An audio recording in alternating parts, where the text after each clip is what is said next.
So, hello everyone. I hope you all are having a great and fabulous, Donovan, mic microphone, a great and fabulous Sunday afternoon. It is the Demetra K show where it is our goal to talk about things that go on in the Black community to make us an even better people, Black love, knowledge, and understanding of all things. Also, I'd like to say hello to my co-host Donovan, who holds it down for me, with me, and all of that. I'd also like to say a big giant thank you to Marcus Guyton for everything that he does behind the scenes, and hello to Facebook and YouTube. You guys are the other side of the conversation. Without you, we could not have this conversation. So we are so grateful to you all. I just give you guys a chance to come on here before we get into the conversation. As you guys can see, we're talking about Chadwick Boseman, who passed away a couple of days ago. And we'll get into that in just a second. But for me personally, I took a couple of days off. I actually had to take care of some business, but I took a couple of days off. Also because I just kind of needed a mental break from things, doing this all the time. Well, for me, 6 days a week, and Donovan and Gary, they go 6-7 days a week, sometimes a couple of days a week.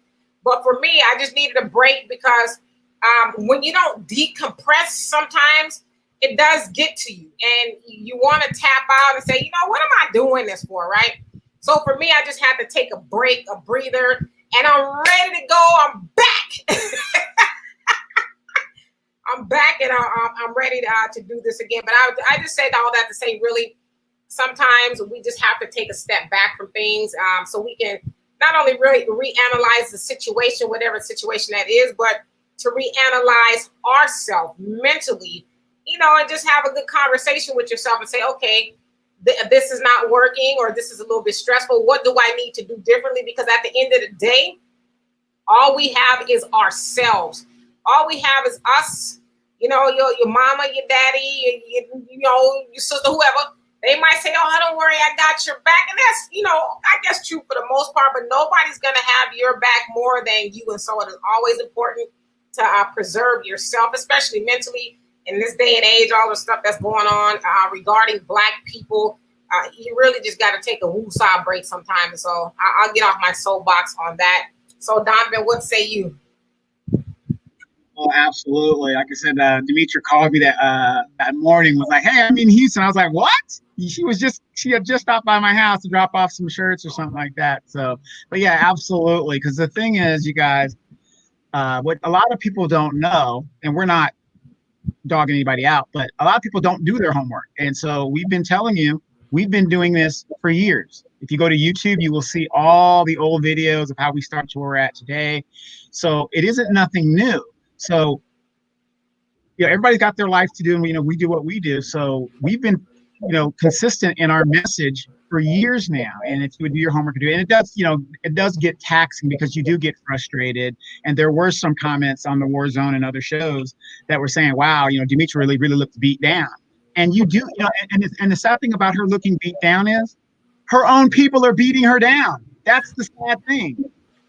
If it was a white person, she'd be swinging, no problem. But it does get taxing when that does happen. So I'm glad you got a break. I'm glad Mr. Roper got to see you. You had a good time. Everything is good. So let's get into it, and let's talk about our good friend and fellow brother and Shakespearean actor, Chadwick Boseman. All right, y'all. So hello to everybody, and I'll try my best to read every last one of your comments. So I want to go ahead and get into it. So as you guys know, Chadwick Boseman, who you guys, everybody knows, I would hope by now, knew him as T'Challa, the Black Panther movie that came out in 2018. That was a huge blockbuster. It broke all types of records. You had Black people from all over the world. I mean, everybody went, but Black people from all over the world were celebratory in regards to the movie Black Panther. Because of what it symbolized. And so as you guys see here, we're talking about Chad Boseman and the symbolism, because a lot of times we talk about things being symbolic, especially with this political season going on. We talk about how a lot of things are shown to Black people out of symbolism, but there's really empty, bad symbolism. And so with Chadwick Boseman, I want to talk about him and the movie Black Panther and everything else about him that I know being good symbolism. Now, it should also be said that he passed away. It was Friday. We learned that he passed away of stage 4 cancer. He had been battling stage 4 cancer, colon cancer, for about 4 years. It was diagnosed with stage 3, which is, pretty bad at that point. And then it progressed to stage 4. 4 years he battled that while doing a whole bunch of movie roles.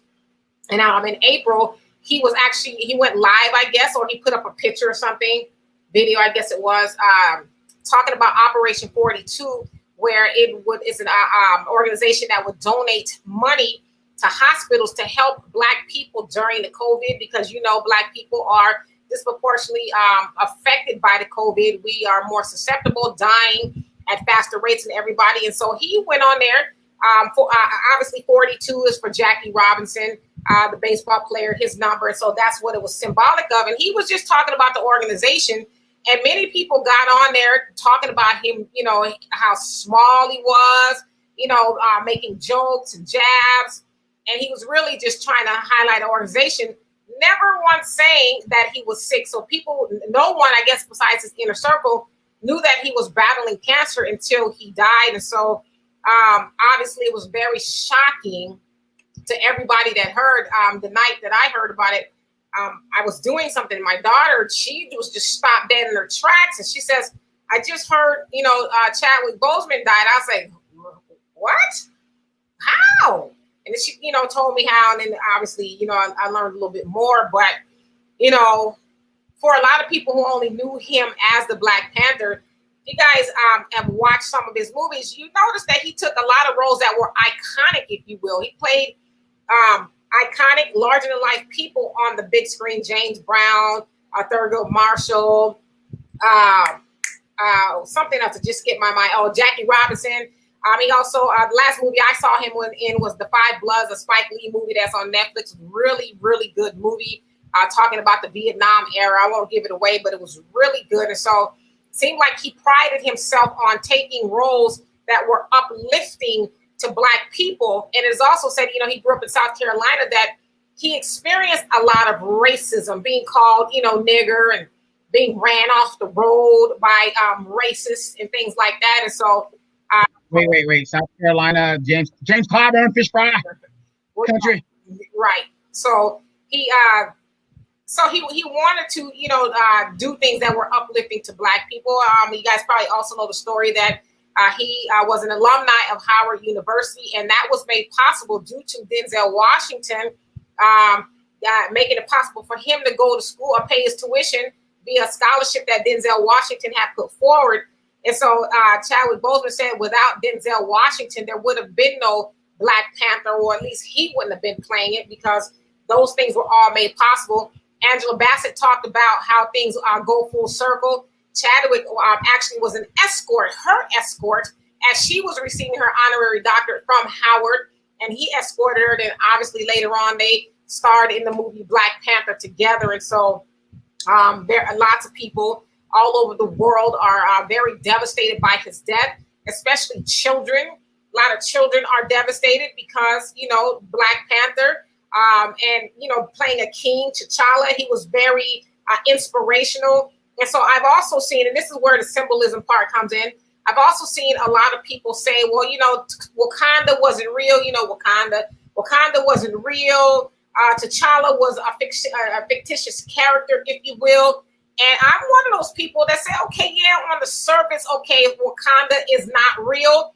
But because I'm weird in how I think, I asked my daughter, I said, or is it not real? Why can't it be real? And so I say that to say it was real for a lot of people, young and old, especially Black people who didn't know all of the richness and beauty that is Africa. Donovan and I had an opportunity. I was blessed to be able to go with Donovan to Africa. And a lot of people, when they hear of Africa, even us, we think it's all about the huts and the shacks and the dirt roads, and they're swinging from just the most primitive ignorance that we've been taught about our people. And so Wakanda, Black Panther, opened up a whole world of possibilities for a lot of people. And it also started the conversation for a lot of people, and it gave especially children something to look up to, because we know a lot of times, I'm not saying that's the total picture, but a lot of times in our community, our children don't really have a lot of positive things to look up to. And so for a lot of kids, they were able to see through, I see the possibilities through a Black Panther, Wakanda, King T'Challa, and all of that. And so a lot of children are devastated. A lot of grown-ups are devastated, but I don't know why we can't continue a Wakanda, if you will, especially in his name. We should be striving to build a Wakanda. And one thing that I really liked during his, he gave the honorary commencement speech, I guess, 2018 at Howard, and he says, "Press on with purpose." It says, "Find a purpose, find purpose, and not a job, rather than a job." Because a lot of times we teach ourselves mentally, and we teach our children that go get a job. You need to go get a job. It's important that you go get a job. Go get a job with somebody's, good job somewhere. But I really love what he said in regards to finding a purpose, because we don't teach ourselves and our children to go find your purpose. And as he also said, I'm expounding upon what he said, that we are all given gifts and talents, and we were put here for a reason to go find our purpose. And they said that's when you find your purpose, then you know why you were really put here. So once you find your purpose, then you go pursuing that until you die. But a lot of people, unfortunately, they don't do that. They never have time to find out what their purpose is. And so I thought that was really important. And, it's a great, great loss. It really is a great loss, because he was portraying roles that were very positive for Black people. And it's showing positive the life of iconic Black people instead of the nonsense we see all the time, And so I just wonder, will we ever, will anybody rather be able to play Black Panther in the way that Chadwick Boseman did? I don't know. I think it's a pretty big suit, if you will, to fill. But also, before I give the floor to Donovan and I read you guys' comments, I just kind of want to go back to where people were making fun of him, because of all the weight loss. And I just think we live in a world, and it's unfortunate. We live in a world that people are always joking and never taking anything seriously, not really thinking before we speak, if you will. He's on there speaking about something that actually would help us, and all we can think of to do is to make jokes. You look like a crackhead. You need to eat something, boy, which, all of that other stuff, instead of thinking, well, what if something is wrong with him, which it turns out it was, but it also speaks to the fact on his end of it, how no matter what you're going through, persevere. A lot of us get a hangnail and we want to quit, but this man, they said he worked through chemo, through surgeries, through just 4 years of that, continuing to work, never letting on. And his mother was saying, and Al was telling me about it, his mother was saying one of the reasons they didn't disclose that he had cancer is because they didn't want to affect his work. Also, during the time that he was diagnosed, he went vegan, hoping that, it would stop the cancer, or put him into remission. So that's really one of the reasons why they didn't say anything, because they were just kind of hoping that it will go away. But we know that it didn't. And I also say this before I be quiet, as we know that colon cancer predominantly affects us. We as Black people die the most. Yes, Walter, I agree with you. We need, he was a great role model. We need more. We die disproportionately more of the colon cancer. So, get yourselves checked out. It's better to know than not to know. So go ahead, Donovan. I'll read you guys' comments. Yeah. Like I said, very shocking. That another great loss into our community. But I think it's also a reflection. Like I said, when you look at the comments that people say, it's usually the people that, and not in all cases, and I'm not trying to be absolute, but it's usually the people who don't have what let's say Chadwick Boseman does, who's an artistic person. These are people that are, it's like the journal said on the war zone. They're addicted to poverty. So they see somebody with a roadmap telling them how to do it, how to persevere. They're addicted to the negativity. They're just addicted to all this. And I'm going to give an example like this. My mom and I were sitting and watching a recap on the recent Al Sharpton Action Network March on Washington that took place. I think it was Thursday. Was it Thursday, Demetra? Or was it Friday? I think it was Thursday.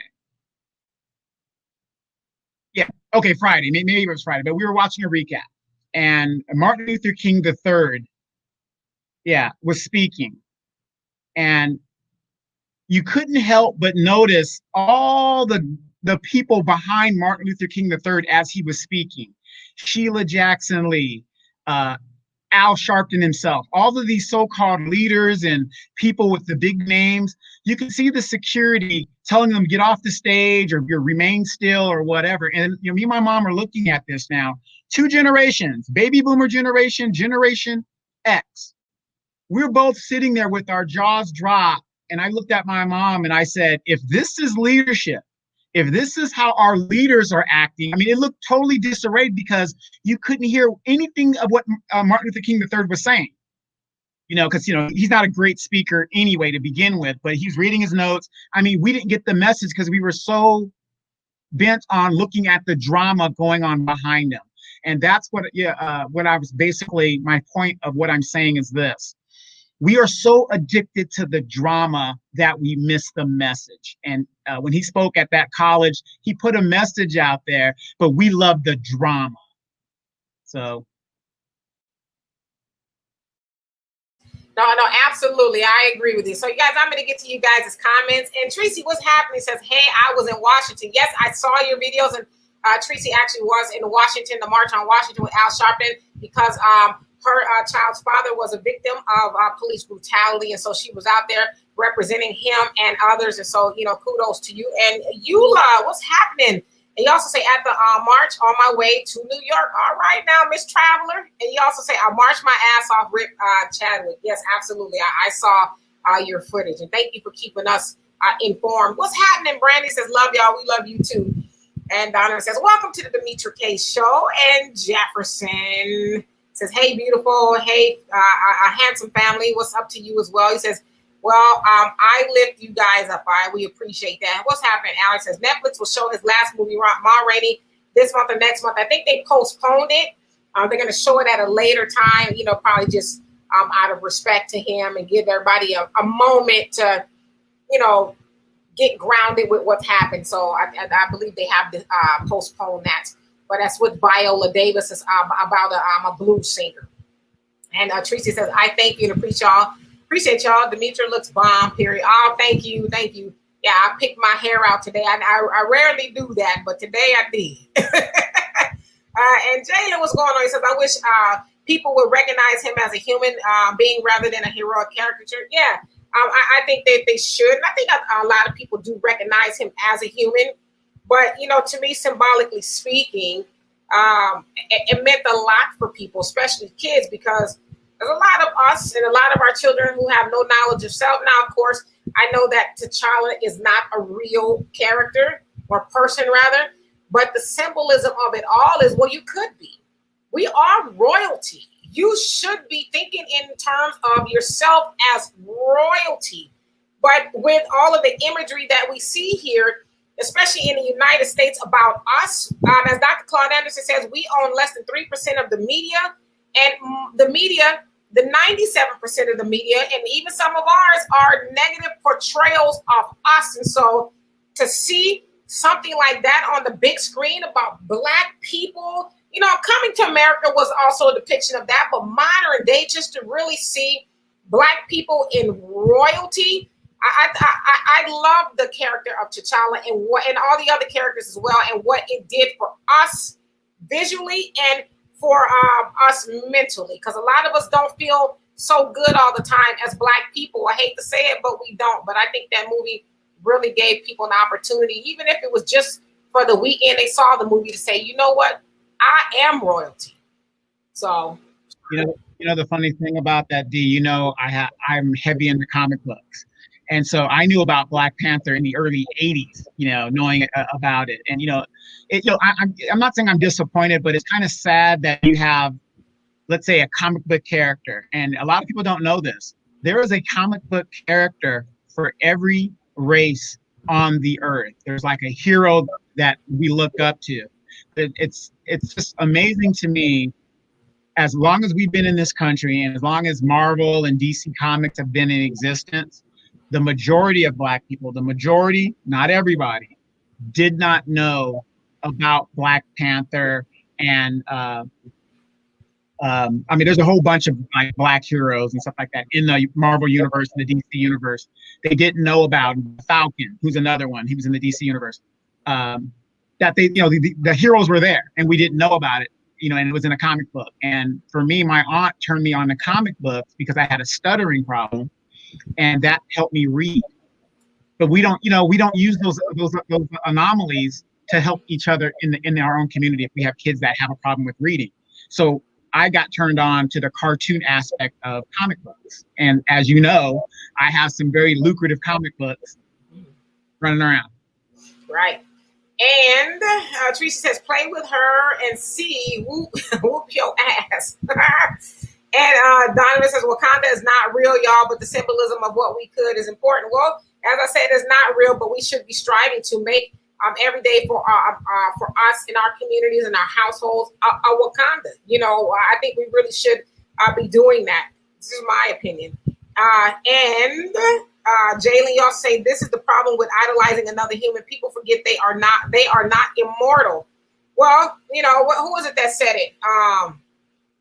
Can't remember who it was. It escapes my mind. But you may be able to kill the man, but you'll never be able to kill his ideas. And so I say that to say that while T'Challa is not real and Chadwick Boseman is no longer here, he's now an ancestor. The idea of what he represented will never die, right? So in some cases, he is immortal. And Jefferson says he was very graceful and kind while fighting the fight. Yeah, like I said, most people, they scalp itch and they can't function for the whole week.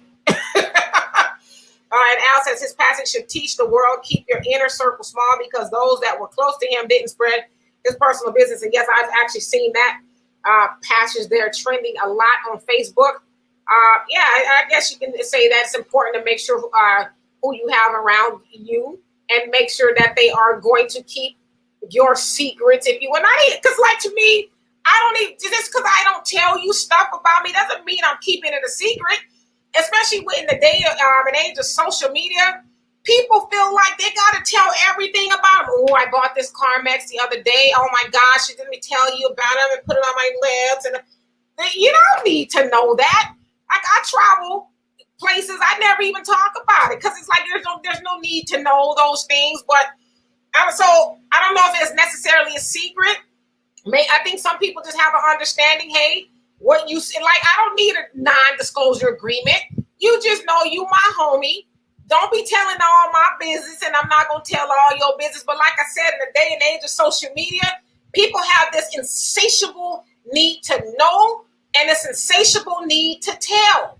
And you don't gotta tell that. This is an inanimate object, and we give life to it. Like myself, I only tell things that I want people to know about me. And it's not that I'm keeping a secret, but I think that we should all keep something for ourselves, right? I think.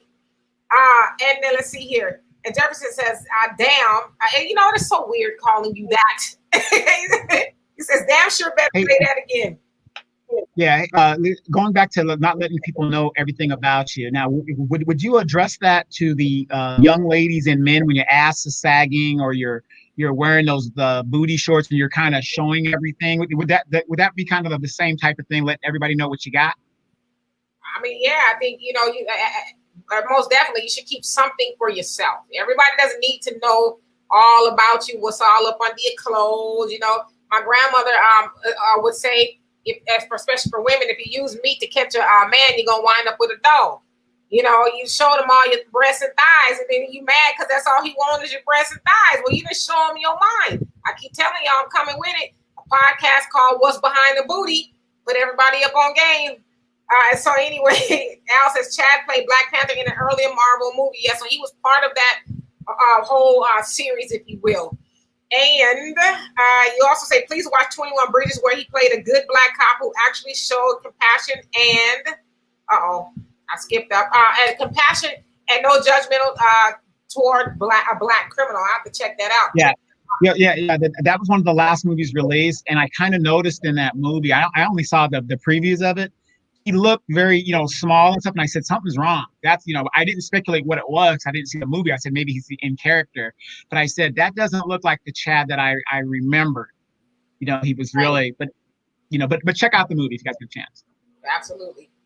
And Al says, I often wonder, did Chad take on the James Brown role in the movie Get On Up, because he fell because he had cancer, because the character was then framed. Well, I think he did that movie a while back because he was diagnosed with cancer 4 years ago. So I believe that movie is it older than 4 years?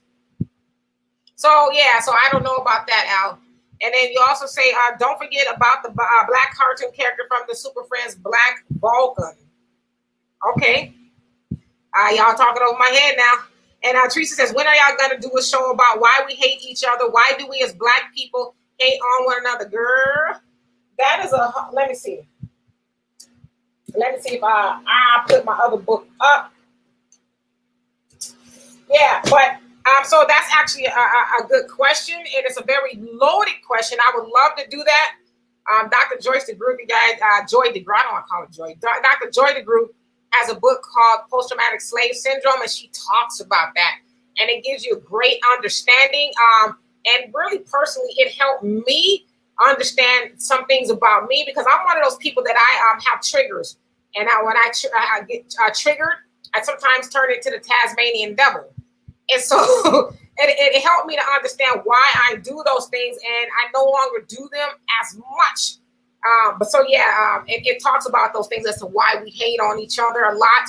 But I would love to do a show about that. Maybe bring on an expert, because I'm not really a psychologist or anything like that. Although sometimes I think I am.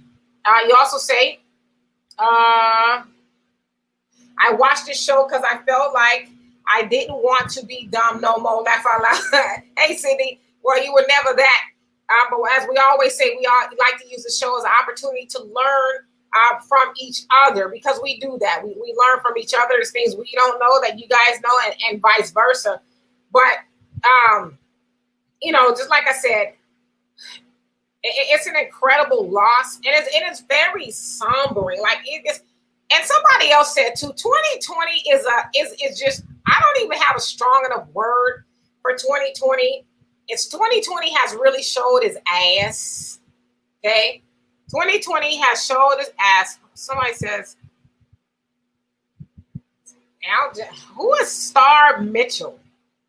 Anyway, a star on this show, we don't call people names and all of that. But if you cannot refrain from calling people names, then we're gonna have to show you exit stage left, if you will. So but yeah, I mean, the 2020 has been a doozy for a lot of people. The Kobe, and now Chadwick. It's horrible. Hopefully it gets better.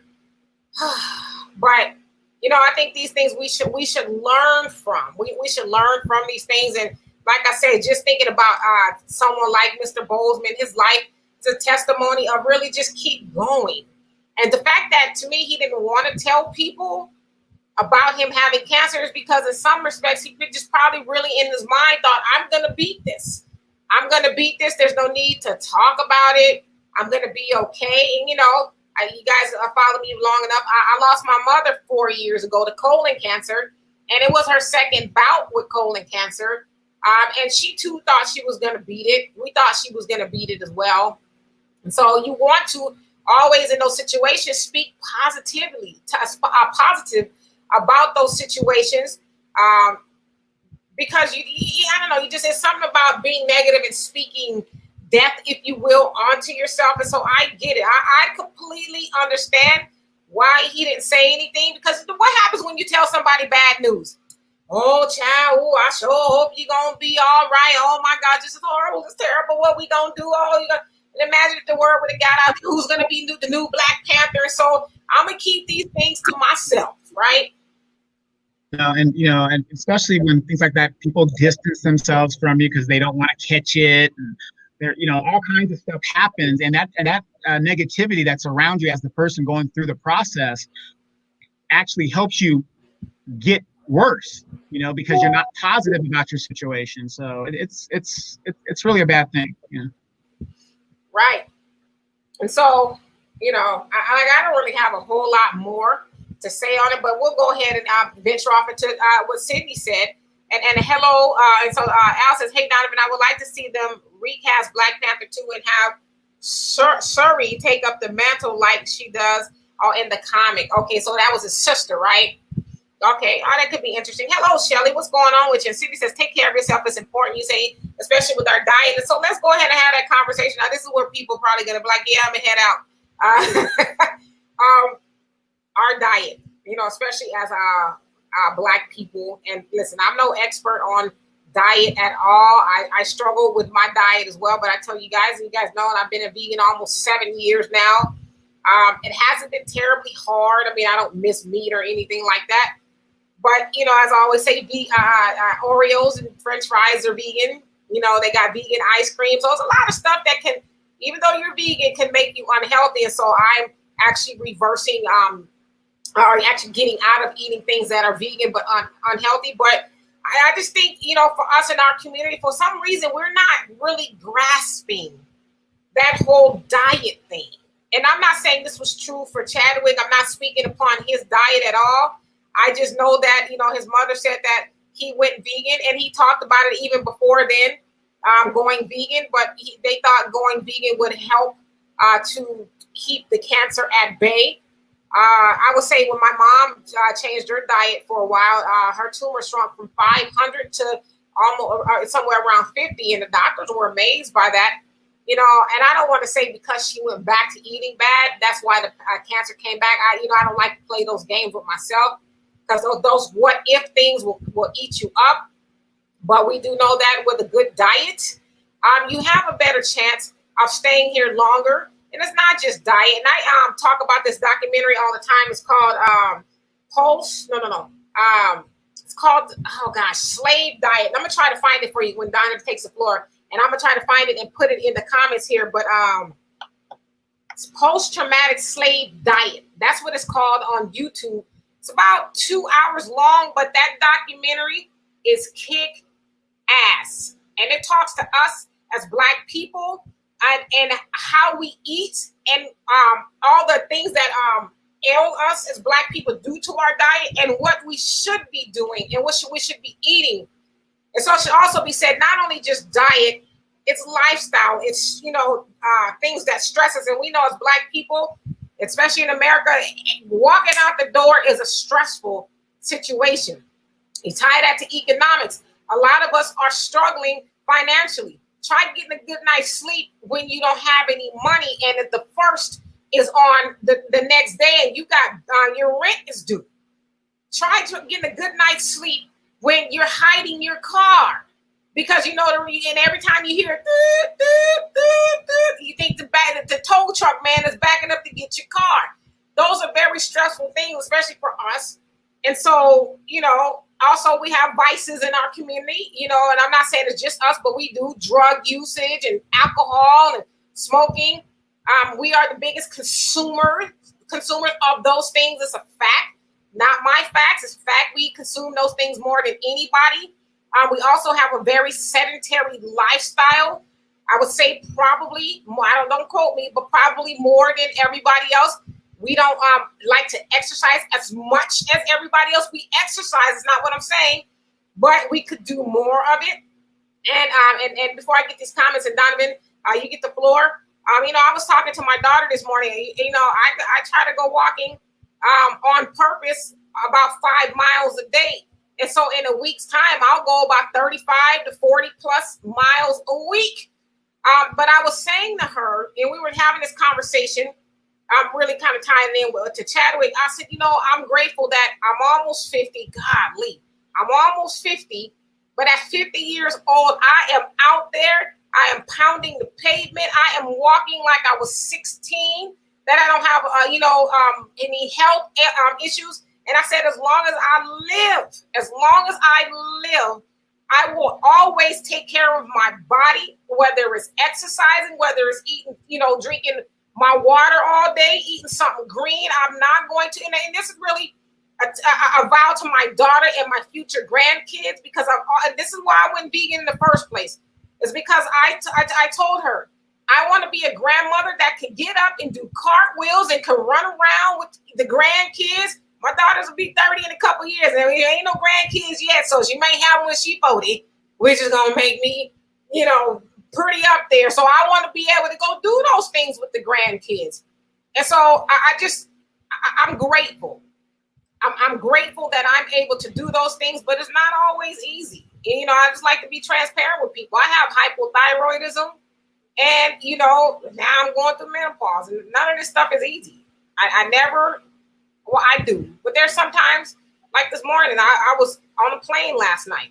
I got up, and I was like, today's a good day not to exercise. I deserve a break. And I said, no, get your ass up.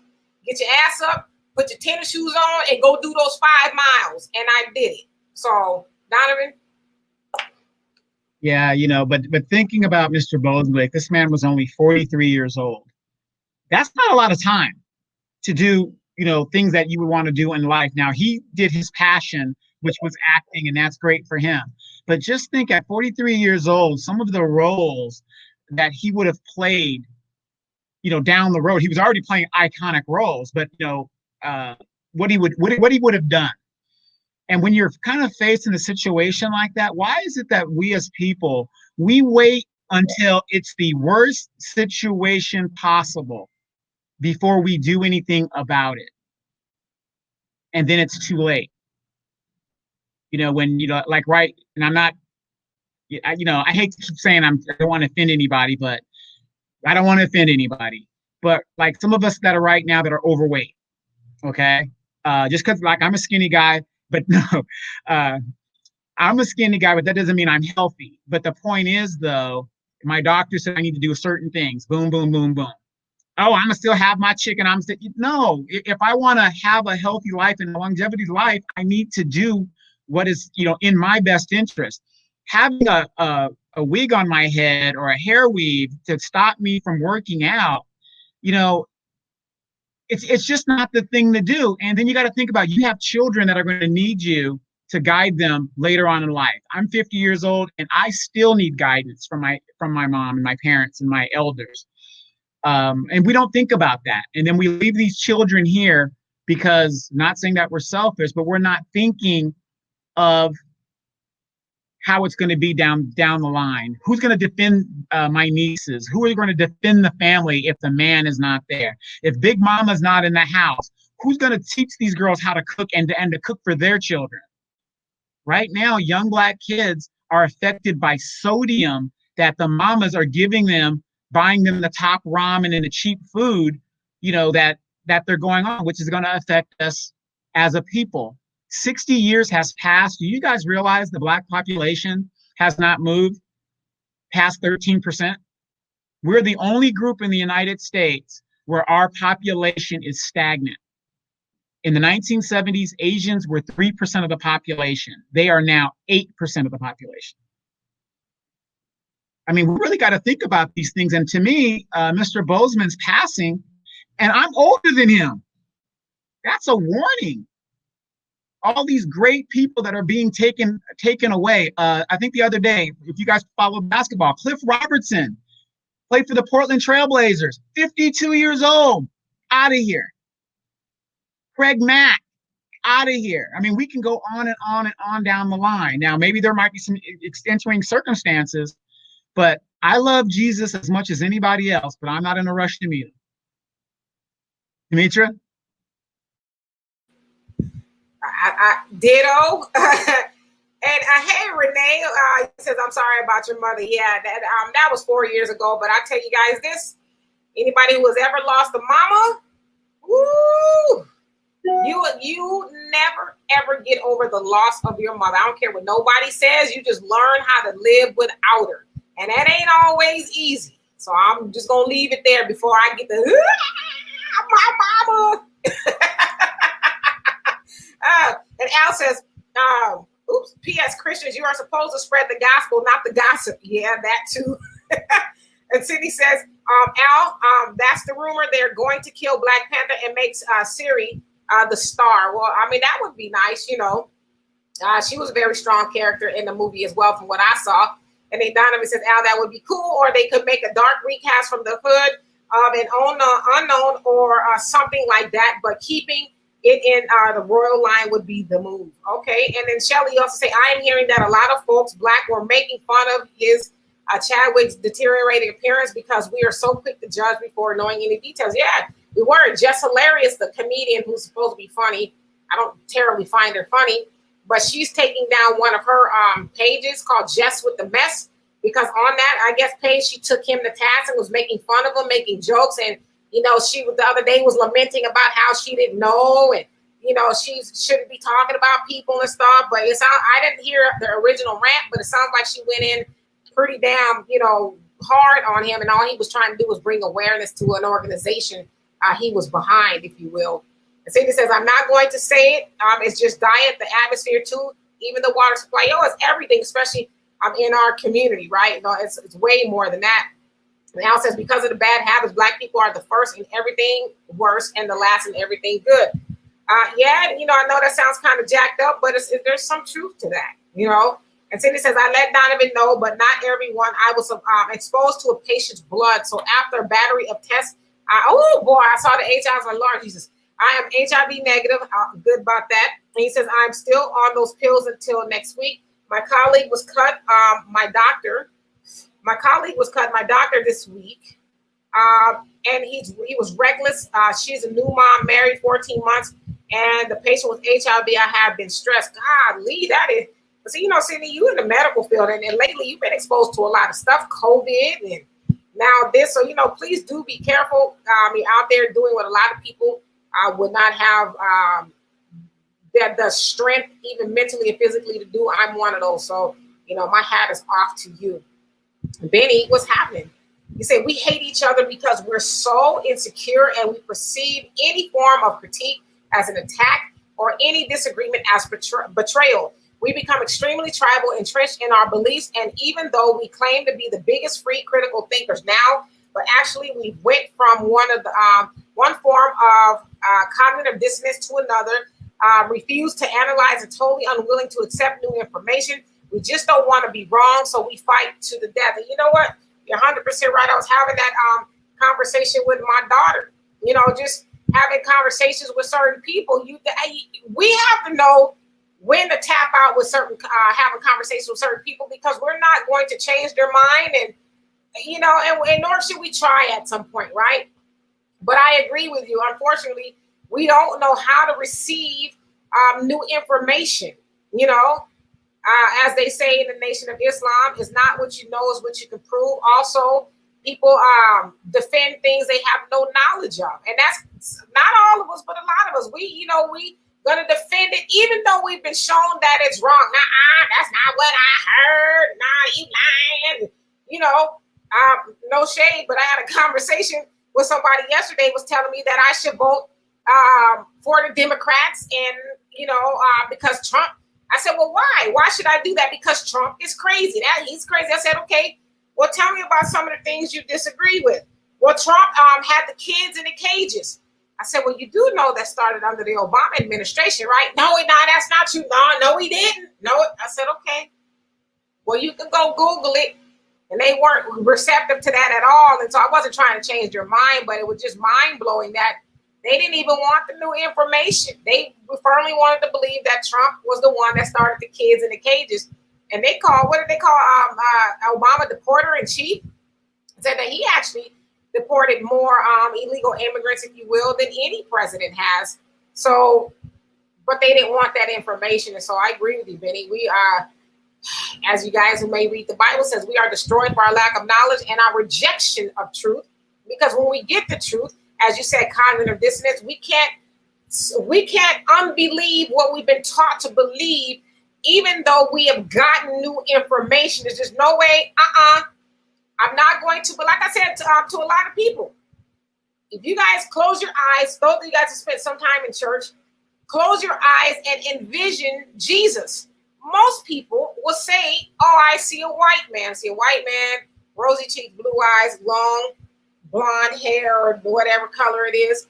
And you might not have been necessarily taught that Jesus was white, but you weren't taught that he was black. And so you see Jesus as white, and then when you tell them, well, per the Bible that you read, it says his hair was like wool, his feet was like, brass being dark in color. Well, now I don't know about that. Okay, you go ahead on with all of that, So, but I agree with you 100%. And Al says, Donovan, Big Mama with the top ramen. God. Sydney says, do we have supermarkets in the hood? Well, Sydney, that we have food deserts in our neighborhood where there aren't any real grocery stores. The most food that you're going to get from our neighborhoods are the liquor stores. And you go in there, they have the stuff that Donovan described as far as the top ramen and, the salty chips and, the sugary drinks. There's no real nutrients in those stores. Well, I mean, think about this too. I mean, and I'm not trying to be disparaging.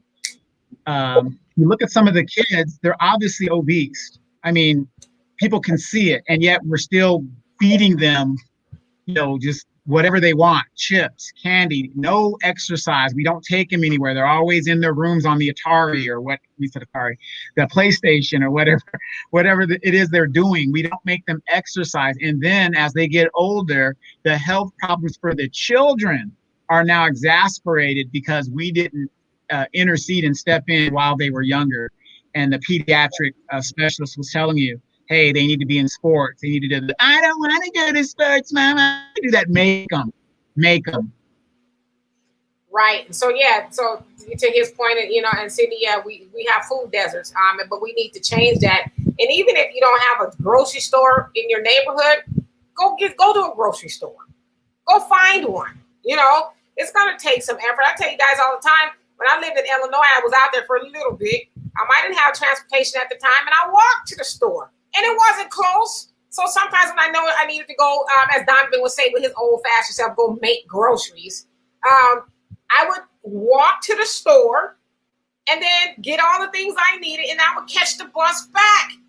And like I said, there was liquor stores and stuff where I lived, but I was like, I'm not going to be going in there and eat. I don't even eat like that. So I'm going to go to the grocery store. I'm going to make an effort to go, right? Because I can't be eating no top ramen. I'm not a top ramen eating type of chick.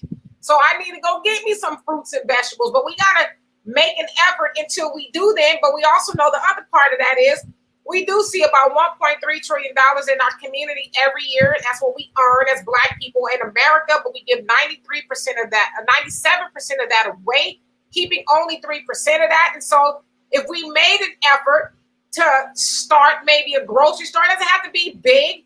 It could be something small to put the things that we don't have in the liquor stores, if you will, like fruits, vegetables, and some good quality meats if that's your thing, and some good juices and water. Hell, start with a juice bar.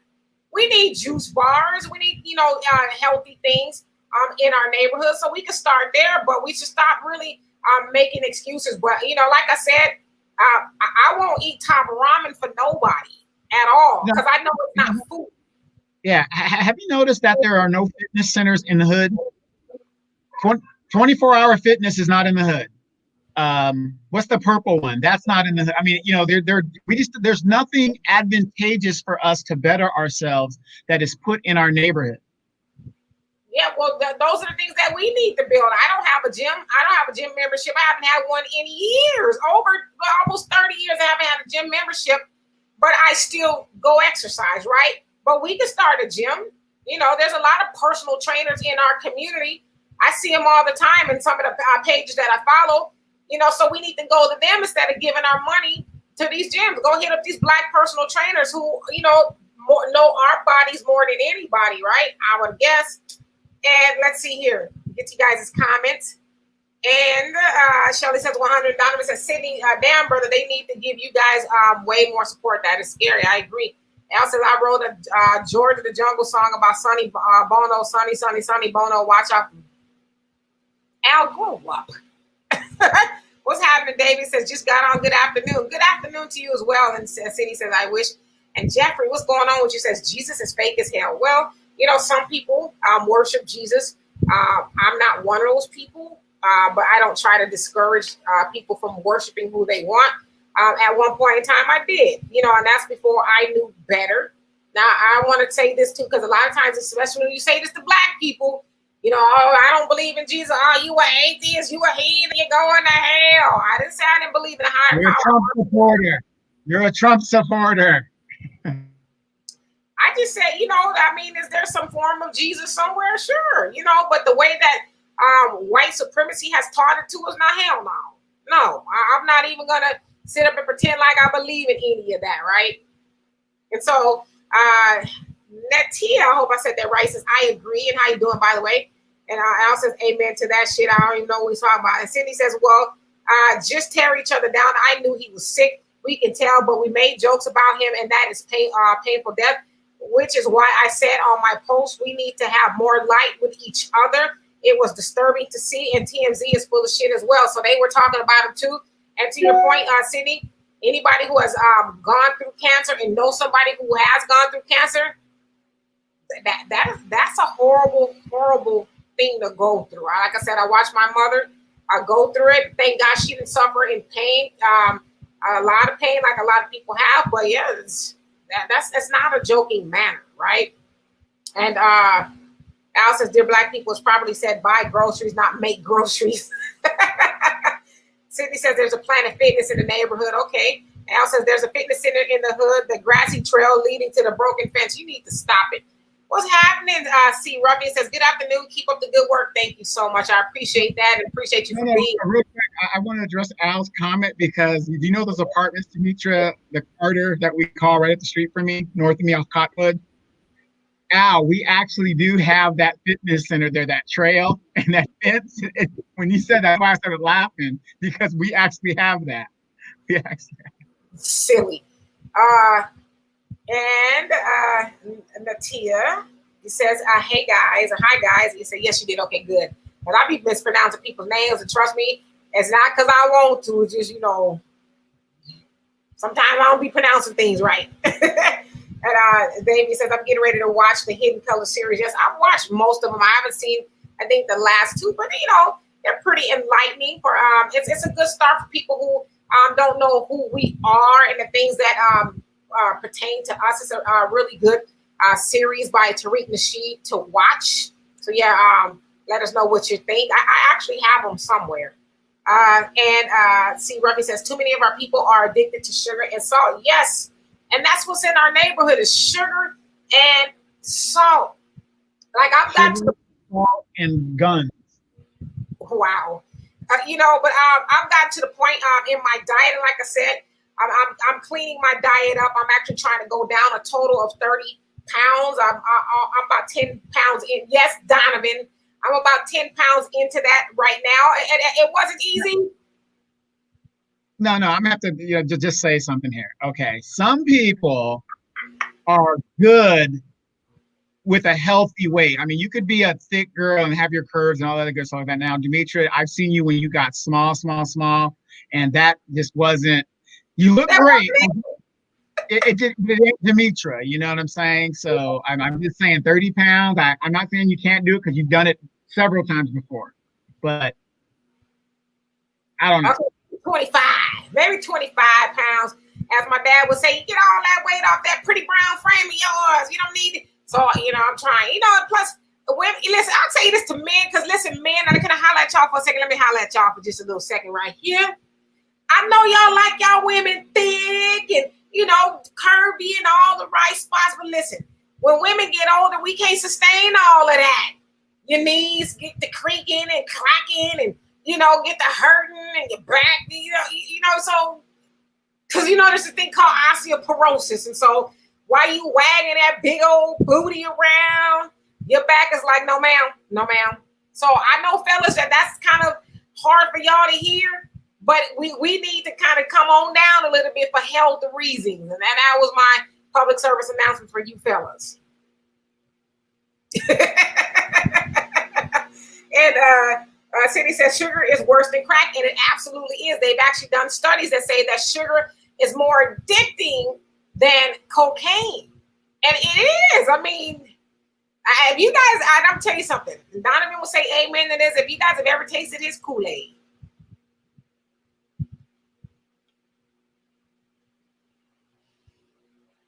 is there any Kool-Aid in here?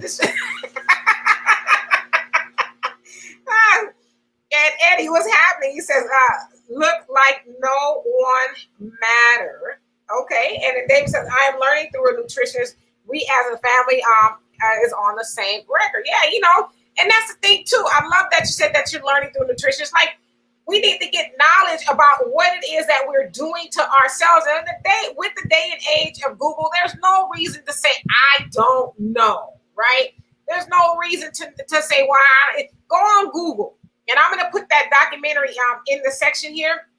But we need to get it together. And I always say too, now I joke about it a little bit, but I'm really serious too. I'm not even getting fit really for looks anymore. And I'm really not. I mean, hell, I'm almost 50. It's going to do what it's going to do, right? I'm getting fit for the revolution. If that bad boy jump off, I need to be able to run and hop up in trees and bushes and all that other stuff. I can't be saying, wait a minute now. Let a sister catch her breath. You know, I'm serious. Like, how we gonna fight the revolution if we're unhealthy? How we gonna do that? And another thing I want to say too, I'm being funny, but I'm serious. Let's stop buying tennis shoes for looks and start buying them more to like actually work out in. Like, some of us have tennis shoes we would never even imagine putting some real sweat into, right? Like, I don't walk in those. I ain't gonna get on no track field with those. But what are they? You know, these are some retro Jordans, and they just for looks. Oh, okay. Well, didn't Jordan play basketball in his shoes? I don't know. I just wondered. And Al says, my son is mad at his mom. I got to read Al stuff before I read them out loud.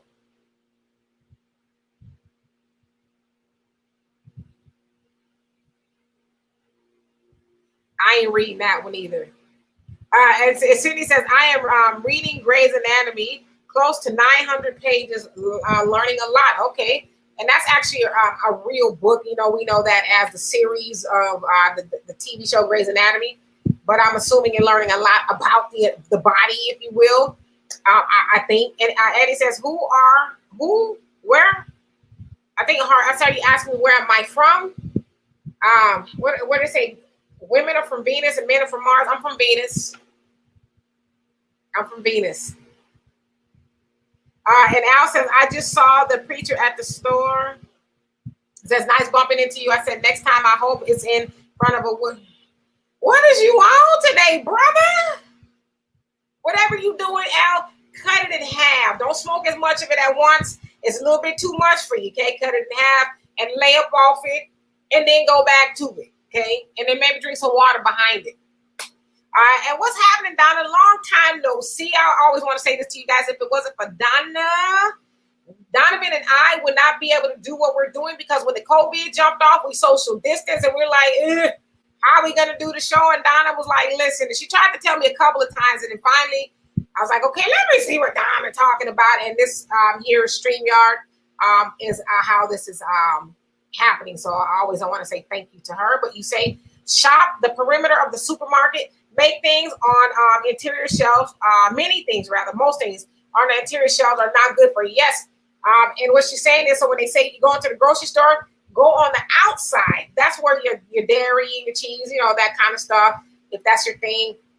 Meats and the produce are on the outside. So everything inside the aisles is, you know, what do you call it? What I'm trying to say, have a lot of preservatives and not really all that good for you. Your cereals and your canned goods and all that kind of stuff. I always say this, me personally, I know I'm doing well when most of my food comes from peels and like shells, if you will, than boxes and cans. That's when I know I'm on the right track. And so, Yeah, she's absolutely right. Shot on the outsides of the, not outside, but on the perimeter inside the grocery store.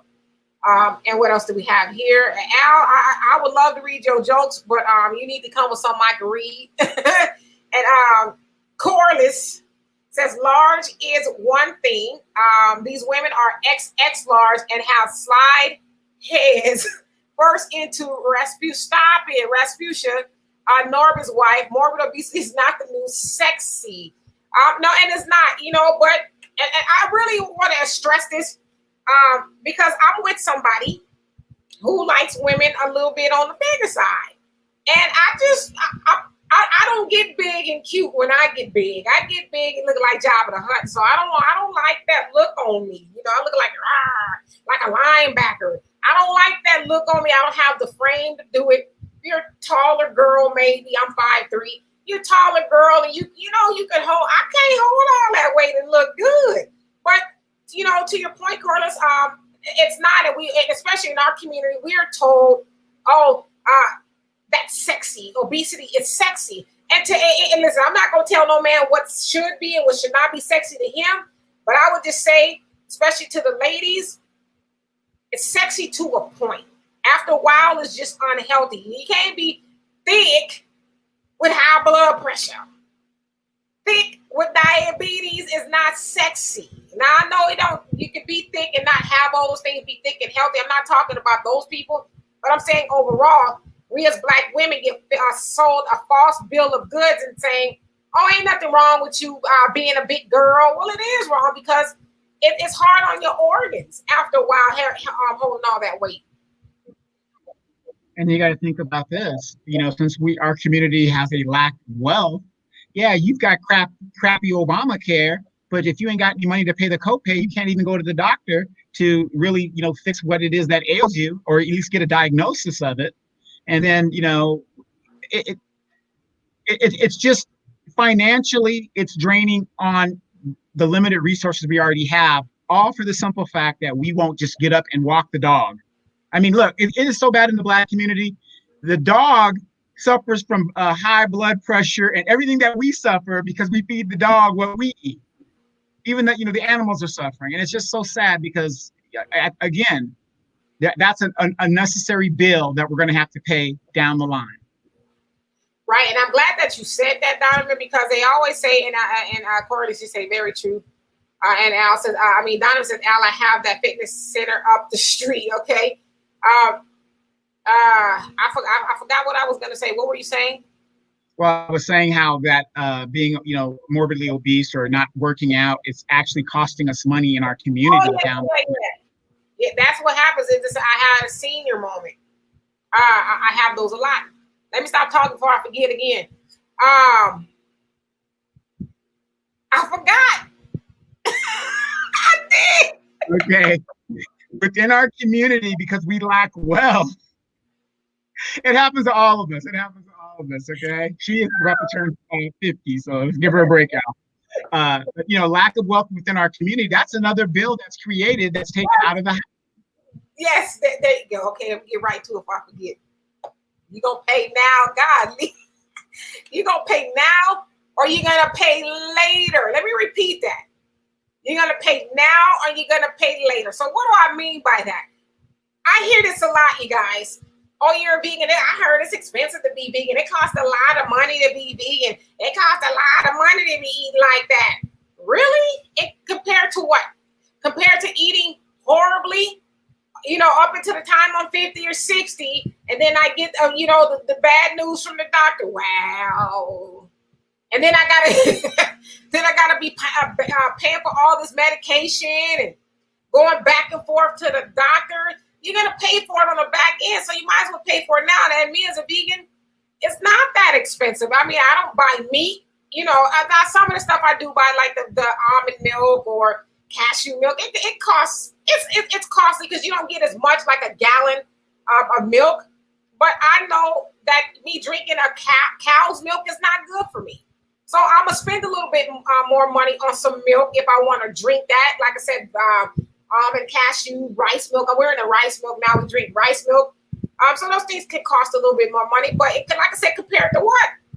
And getting medication and having to pay for that. Like, I don't like going to the hospital and the doctors, and I don't want to spend my elderly years in the hospital every week. You know, I just don't want to. So I pay for the things that and that's one thing I said to my daughter at the store. I'm never going to compromise on my food. Now, of course, I'm not going to be out there just buying silly stuff, but I'm going to buy good quality food. And I'm going to make sure I'm putting good things in my body. I'm not going to be in, but I cut everywhere else, though. I'm not out there buying clothes and shoes and all that other stuff because I want to make sure I eat good, because it's not how I look at the end of the day. It's how I feel and I look on the inside.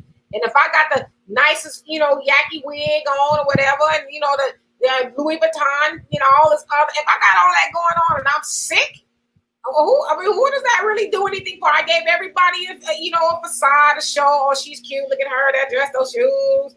But I go home and I, pop a bunch of pills every day. So I'd rather, be good on the inside than looking good on the outside. Now you should do both, but you have to choose, right? Allie, I see your joke. I read it. And Benny says, I wonder why we hate and distrust the government and the top medical professionals and experts. And even though, based on our past experiences with entities like the World Health Organization, the health, I know what it means, but it slipped my mind right now. The HHS, it'll come to me. Our distrust is understandable, but why, after all these decades, health hasn't been top priority? I mean, like creating and establishing experts and specialist disease control organizations of our own, medicine studies of our own, and I'm talking about organizations that do peer sharing and are respected. And I think you meant in the United States, because I can't see the rest of your comments. Well, you also know, Benny, you kind of alluded to this earlier. When it comes from us, look what we did to Dr. Sebi and what we continue to do to Dr. Sebi's legacy. Oh, he was a quack. He wasn't real. He didn't cure cancer. He didn't cure AIDS. He didn't do this and he didn't do that. But if a white person said those same things that Dr. Sebi was saying, oh, well, child, you need to go on over there. This doctor over here, he's saying you need to do this, you need to do that. We have all of it ran down. We be experts and everything that white person said. But when we say it, are you sure? I don't know about that. That don't sound right. That's when we become the expert on knowing that you don't sound right. That don't sound right to me. And so I agree with you. We need to start, looking within our own community for advice. So there's a lot of herbal healing and natural things that we can do, but we won't do it because, for one, we treat our body terribly and eating things that aren't good for us. So it's probably harder to convince somebody, hey, you need to probably start drinking ginger more often, Well, how about sprinkling a little bit of turmeric or whatever? I don't know, just things that are more healthy for you. We don't tend to take that advice very well. We just don't. As they say, the white man's ice is colder than ours, and the white man's advice is better than ours, in a lot of ways. Al, what is you watching today? We need to have a talk after this. And Jefferson Corliss says, my daughter is 16. Found out today she weighs 407 pounds. Baby, she suffers from a lot of emotional issues. I have to do better helping her get this weight off. And you know what, Corliss, I would say my hat is off to you because you're cognizant of that. You being her mom, it's up to you. A lot of it is up to her too. But you as her mom, and she's still a minor, it's a lot that's up to you. But knowing is the first step. Knowing, what the problem is and what to do to get there is the first step. But a lot of people won't even take that first step. And ain't my problem. She knows what she needs to eat. All of that. And so, kudos to you.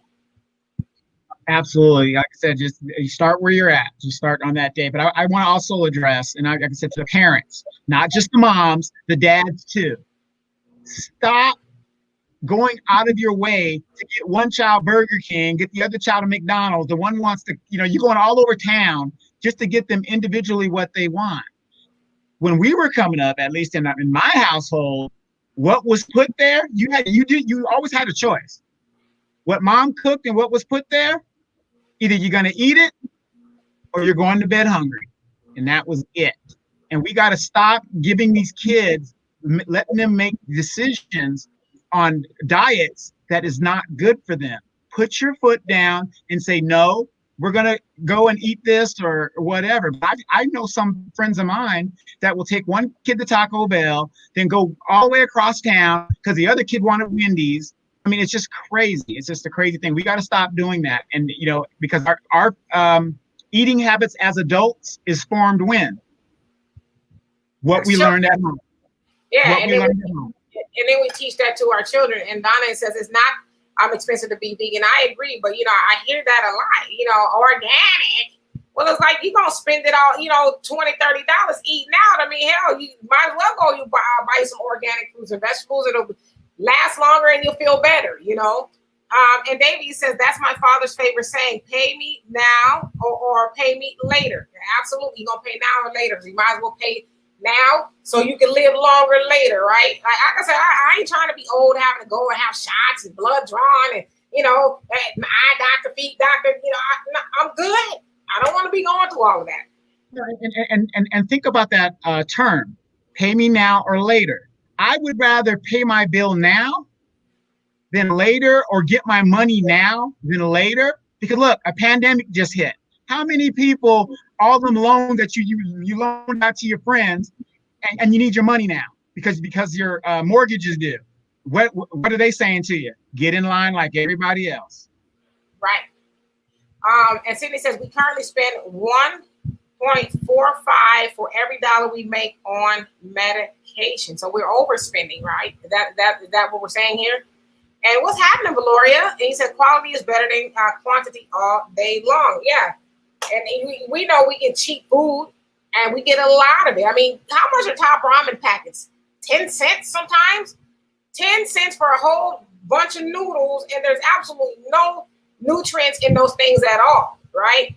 So, yeah, to me, it's always going to be, it hasn't always been, but in the last, 7-10 years or so, it has been about quality of food, because what you put in your body is you're going to get those results. And so might as well be good stuff. And Donovan says, you're replying to Corliss, she can do it. You got to start where you are. So she'll do it. Absolutely. But just being honest about what's going on, that's half the battle right there. And you also say, Corliss, sick is not sexy, period. You look real good in that extra wide casket. You'll have an extra cost because it's the money for the wide load. Seriously. No, absolutely. Yeah, I mean, it's not sexy. And Cindy says, start with walking. Yep. Even if you just go up down the street, start with that. And then go a little bit further, And take your dog with you, and take the dog out of the baby stroller and let the dog walk too. Remember, if you got high blood pressure, your dog probably has it too, because you're feeding the dog what you're eating. So take the dog with you too. Donovan, I don't understand that for the life of me. Why do people? I see people doing it. Why is your dog in a stroller? I don't understand that. Like, would the dog got to have the diabetes and stuff too? Okay. Al, I'm gonna do you a solid. I'm gonna read your joke. You say, my fat cousin, I can't lose. Okay, fat cousin, she said, or he, I can't lose weight. Bad luck, you. And then so you replying to her. You have to look on the bright side. Her. What's on the bright side? Me, I don't know. That's why you have to look for it. You know what? Jesus. And Donna says, a lime is 15 cents. A bottle of soda is $2. Drink flavored water and leave that sugar alone. Make that the first step. Yeah. But see, that's the other thing I was going to say too before I got amnesia.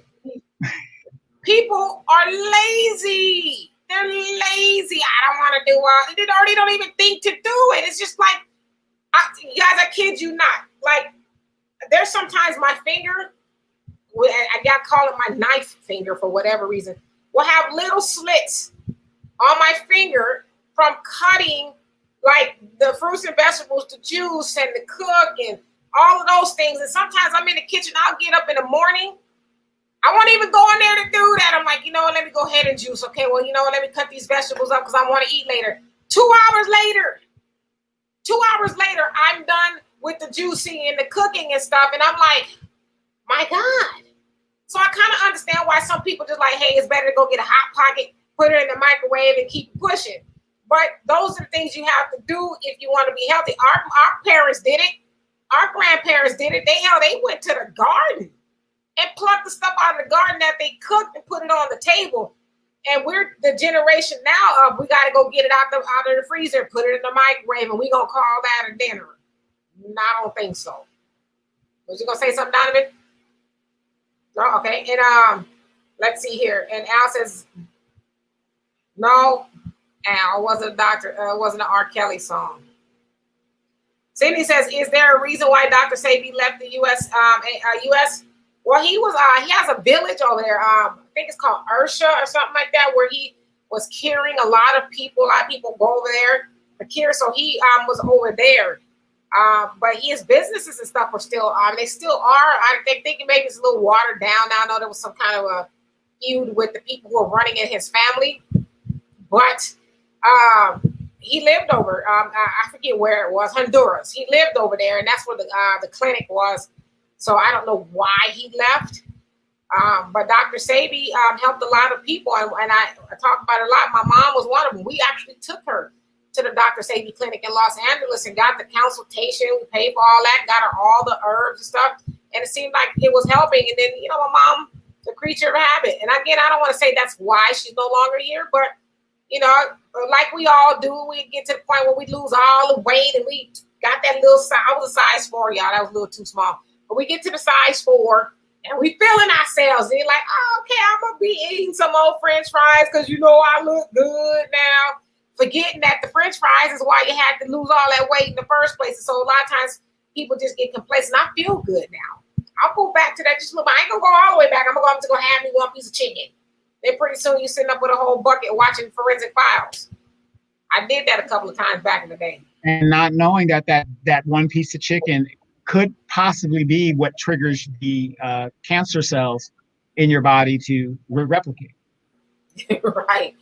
And Al says, fat people say, feed me now and feed me later. Stop it. Yeah, according to that's something wrong with Al. We're going to have a nice conversation after this. And Benny, you say that's why we need to recruit our people from all already existing organizations with well-respected careers and promote them within our own organization. Build an organization that first and foremost our people can trust because it's for us, by us, but also run by very aggressive campaign informing our people of said organizations. It won't be easy, but what is that worth anything? That's why I mentioned peer sharing with other scientists and specialists all over the world. That's how you gain, I think it meant credibility because it cut off at the end. I know, absolutely. Also, I mentioned How to Eat to Live by the Honorable Elijah Muhammad. Both volumes are very good, very good information teaching people, Black people especially, how to eat. And the premise is actually to go to eating every 3 days. Every 72 hours, eat. So you fast for 72 hours, then you eat. That's what he said the ultimate goal should be, because he says that,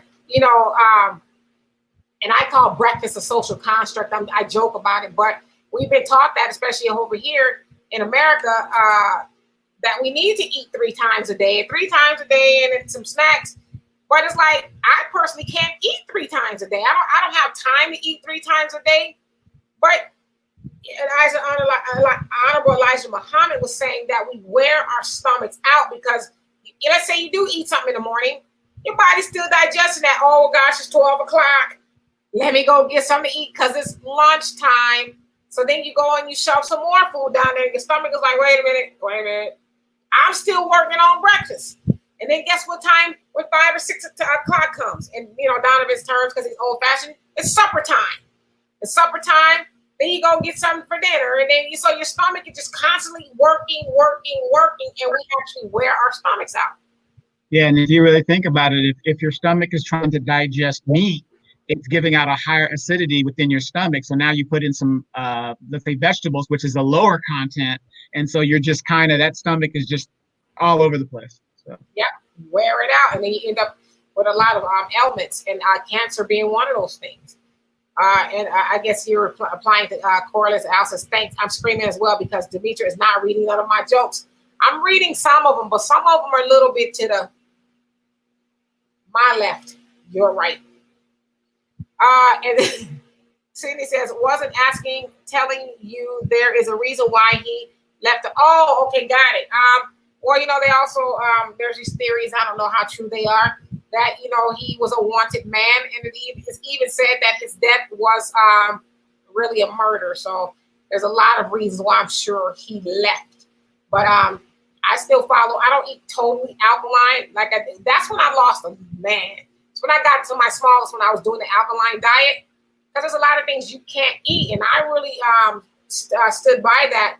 But I do eat. Most of my food is alkaline. I won't drink water unless it's spring water, which is alkaline. I don't do that purified, distilled, none of that stuff. It's spring water or alkaline water because it's better for your body. And so Dr. Sabi was on to something.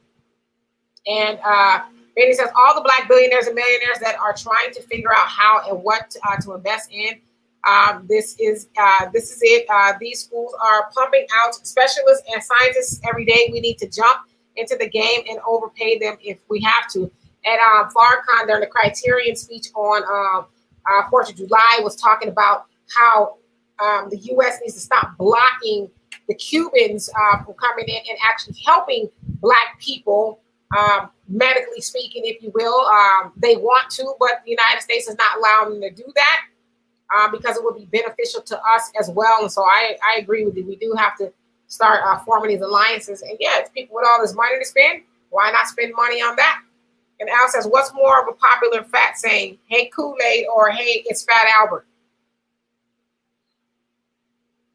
But hey, Kool-Aid, I would think. Don't say that to anybody, please. And I don't want you to be pushing up daisies, okay? Okay, of course, it's not Fat Albert. And so, yeah, I don't see any more comments, but I will read them. Like I said, with Chadwick Boseman, it's a horrible loss. And Donovan, I know I don't want to talk about, you said something. He was 43 and he did a lot. Same thing was said about Kobe when he passed.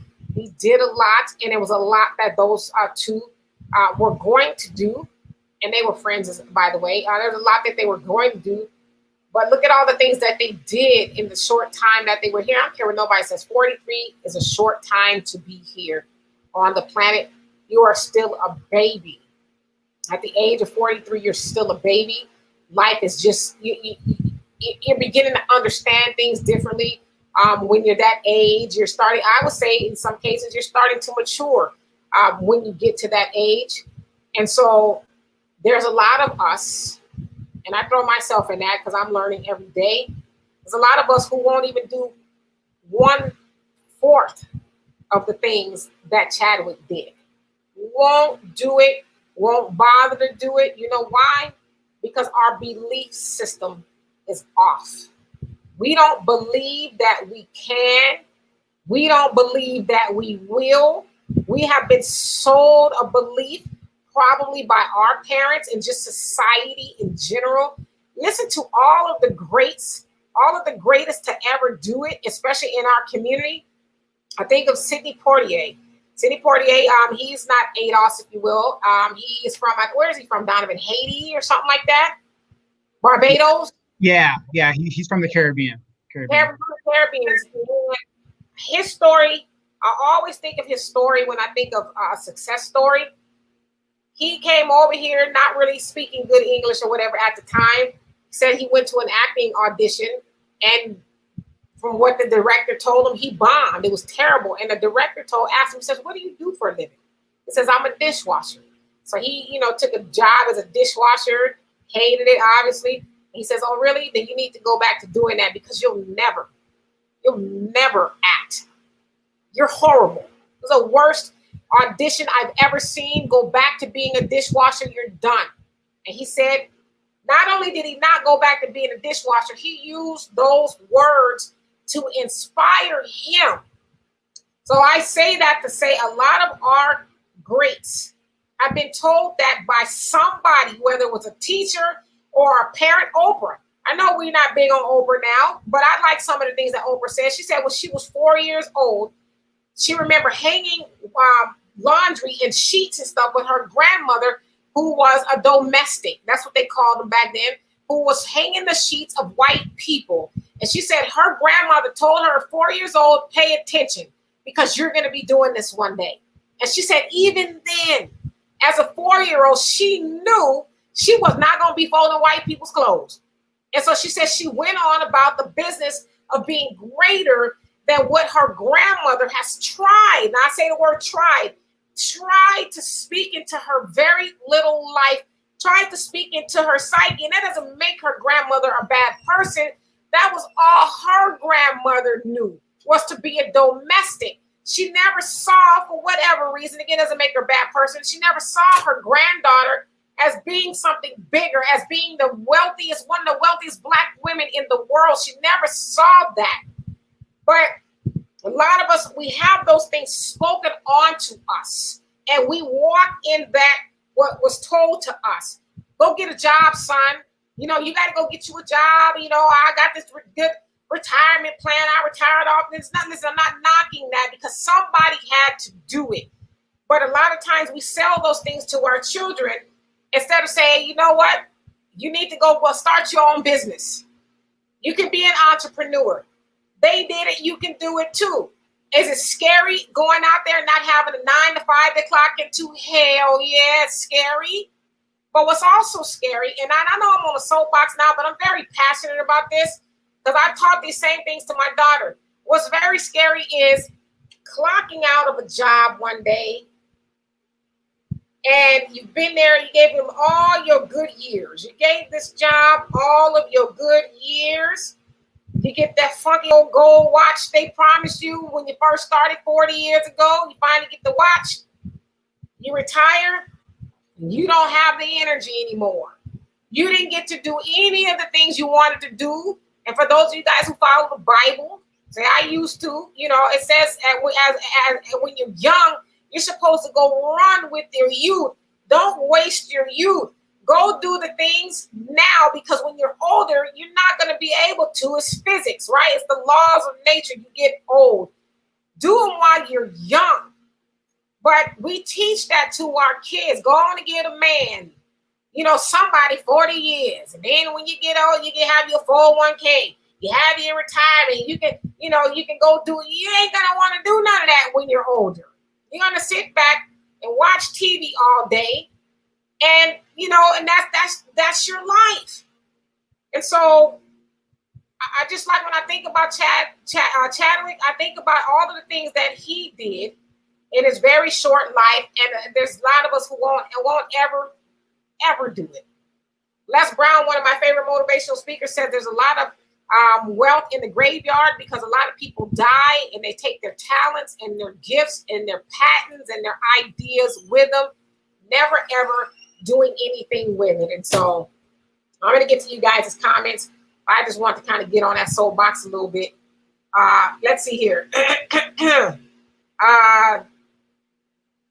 Al says, your mom is so fast she got on the Richter scale and it read, one of y'all got to get off. Stop it.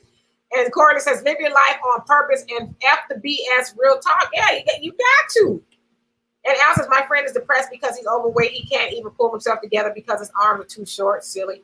Benny says, a real eye-opener, hit real close to home, 43, the same age as me, 1 year to 44. Yeah, you know, it should hit close to home to a lot of people because those things are eye-openers. You think sometimes like, gosh, what have I been? Now, you know, and this is another thing I try not to do is don't beat yourself up either.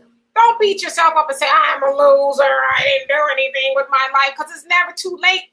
Samuel Jackson, one of the most highest paid, one of the best actors ever to walk the planet Earth, didn't get started until in his 40s. He didn't I think he took his first acting role when he was 40, maybe somewhere around there. Well, that's in the movies. You guys know the original A Soldier's Play. Samuel Jackson was in that play, so he started in the early '80s his acting career. So he was around for a minute. He's in his 70s now. Believe it or not, you know Samuel Jackson in his 70s. But my point is, don't count yourself out because you're certain. I'm not saying this about you, Benny, but Don't count yourself out because you're a certain age saying, oh, I'm too old. Some people just get started, when they're older because you done been through a whole lot of stuff. And now you got the testimonies, you got the blueprint, you know what to do. But I would say this, the one thing that holds us all back is fear. We are afraid. Why are you afraid? You know why? A lot of times we're afraid if we like this. I was a little bit scared when I first started doing this because I was scared that people would judge me. And then I got to the point where I don't care if people judge me. They're going to judge me anyway. They might as well judge me for doing something what I deem to be good. But you can't, fear and faith, they cannot occupy the same space. You cannot do both at the same time, right? And most people who are successful will tell you that they failed so many times. It's ridiculous. You can't have success without failure. It's almost impossible. You got to go through the bumps and the bruises to do stuff. And Cindy says, here's the thing. Doctors outside of this country can't practice here. I have a friend who has a medical degree from Cuba, but it is not considered an accredited university here. He had to join the military and go back to school. Okay, that's good to know. But they still have the knowledge, right? They still have the knowledge. And Cindy, Donovan says, Cindy's so true, not accredited for acknowledged madness. And what's happening, Sky Blue? He says, I knew at the age of 8, I would talk about, I think he said sexual abuse and help people. 100,000 followers on TikTok in 21 days. Yes. And I would say this about her. As long as I've been friends with her on Facebook, she has been very vehement about her purpose and her calling and what it is that she is supposed to do. And she took a leap of faith and went on the TikTok. And like she said, 100,000 followers by doing what was doing her passion and her purpose. Is a topic always something we want to hear about? No, but 100,000 people and counting need to hear her messages. So I say, kudos to you for stepping out there and just doing what you were meant to do. And so, turning your testimony or your personal experience into a testimony that actually helps people. I'm so happy for you. And Corda says, I told my kids that about not getting a job, but going to create a job, right? It says currently only 50 doctors who are non-Americans can practice here. They graduated from Oxford. Okay. And let's see. And Al says Eddie Griffin had a family member said he would always be broken poor. So he saw the MF standing in a long line going to see him in a sold out show from his limo and pulled up next to him and started laughing at him. Yeah, there's a lot of people who have that story. People who counted him out. Samuel Jackson is one of those people. Al likes to tell me about that story. His whole family, besides his auntie, was there for him in his corner because Samuel Jackson had a drug addict. He was a crackhead. Those are his words. And everybody counted him out, but his auntie. His auntie always, rooted for him and was there for him. And he talked about her, a lot during his award acceptance speeches. That his auntie never gave up on him, and so. Another star that had a great testimony was, I think you turned me on to it, Demetra, the Tony Robbins story in regards to Sylvester Stallone. I mean, this man ended up selling his best friend when he was down and out. Nobody believed in Sylvester Stallone until he went to a fight that Muhammad Ali was at in the cheap seats, and he wrote a screenplay in regards to A Great White Hope. And the story was awesome, and I think it's on YouTube still. So if you guys are interested in that, listen to how Sylvester Stallone was down and out and just out there. And next thing you know, within a year or two, he got the Oscar for Best Screenplay for Rocky. So yeah, it's on YouTube. It's by Tony Robbins, and he tells a story of Sylvester Stallone. And just what Donovan said, that he said he didn't even have heat on in his house, and it was dead of winter in New York City, and he didn't have heat. He said him and his wife fought all the time. And he said he went and hawked his wife jewelry. He said he knew that was the end. You never do that to your wife. But he said, what could he do? There was, he said it was horrible. And he said he went to the library to keep warm because the heat was out. And he opened up an Edgar Allan Poe book. And for whatever reason, he got the inspiration to write Rocky. He said he wrote it. It took him 20 hours to write the script. Said he walked up and down to all the agents, and they kicked him out of the offices. He said, and all kind of things. And finally came up against one who says, okay, we'll buy it. He says, but I gotta act in it. And it's like, no, you're not acting in it. He says, I'm acting in it. You know, that's what I really want to be as an actor. So they agreed, and he took a big, giant pay cut for the script. They said, because if it tanks, it's not going to be on us. It's going to be on you too. Well, the rest is history. And he read all of that at the and he received an Oscar for Rocky. But he says he could have went and got a job, but he said he didn't go get a job because he said he didn't want a plan B. He said there was no plan B. And he says, I was more certain than anybody telling me that I wasn't going to be an actor. I was more certain than them. And he says, I would have done anything. And like Donovan said, he sold his dog. He said he boo-hooed and cried, sold his dog. And when he got the check for writing Rocky, he went, you know, he sold his dog for $25. You know how much he sold? He bought that dog back for $15,000. He says, because I was more certain, because the guy didn't want to sell it back to him. He said, but I was more certain I was getting my dog back, even if it cost me $15,000. And Rocky, Sylvester Stallone is one of the wealthiest actors ever lived. Yeah, and if you watched Rocky, the dog Buster, or the dog that's Rocky's real dog in the movie. And the guy he sold it to. It was right. A guy walking the dog. The guy, he said, you got to give me a role in the movie. So he's in the movie as well. So very interesting trivia there. And let's see. And Carter says, I'm ready to start my project with you. Well, come on down. And Cindy says, and remember the CDC and the FDA has to approve any medication. Yeah, but they got the knowledge, right? They have the knowledge. Dr. Sabi wasn't a medical doctor per se, but he had the knowledge, right? But I get where you're going with that. And so yeah, I just told the story about Samuel Jackson that you told me. And Carter says, faith and fear are like oil and water. They don't mix, period. They don't. You can't do both.